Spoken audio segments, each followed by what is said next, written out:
బాగా పెద్దగా ఏం స్ప్రెడ్ చేయొద్దు, చిన్నగా ఎండ్ వరకు వేసేయొద్దు. ఎండ్ వరకు వేసినా కానీ బాగోదు. ఓకే, ఇక్కడి వరకు వచ్చింది కదా. ఇప్పుడు కొద్దిగా ఆయిల్ కూడా వేస్తున్నాను, అంచులు అన్నమాట ఆయిల్ వేస్తున్నాను. ఓకే, కొద్దిగా అయిన తర్వాత అప్పుడు మనం కారం పెట్టి మధ్యలో నెయ్యి వేద్దాం.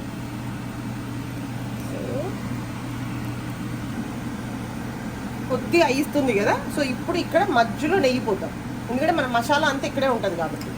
సో ఈ నెయ్యి వేసిన ప్లేస్లో మసాలా వేసుకుంటాం. మసాలా, నెయ్యి, కొద్దిగా సప్రెస్ కూడా చేసేది కారాన్ని. ప్లస్ అది ఉడికినప్పుడు మంచి టేస్ట్ వస్తుంది అన్నమాట, నెయ్యిలో ఉడికినప్పుడు.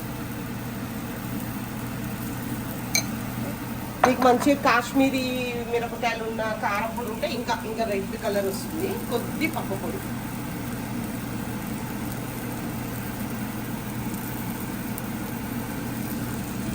సో దీన్ని 1 నిమిషం మూత పెడదాము, నాట్ మోర్ దాన్ దట్.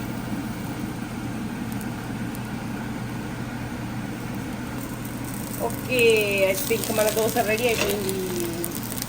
యాక్చువల్గా మీరు మూత పెట్టుకోకపోయినా పర్వాలేదండి, దోశ బాగానే కుక్ అయిపోతుంది. ఓకే, ఇది కలర్ఫుల్ యమ్మీ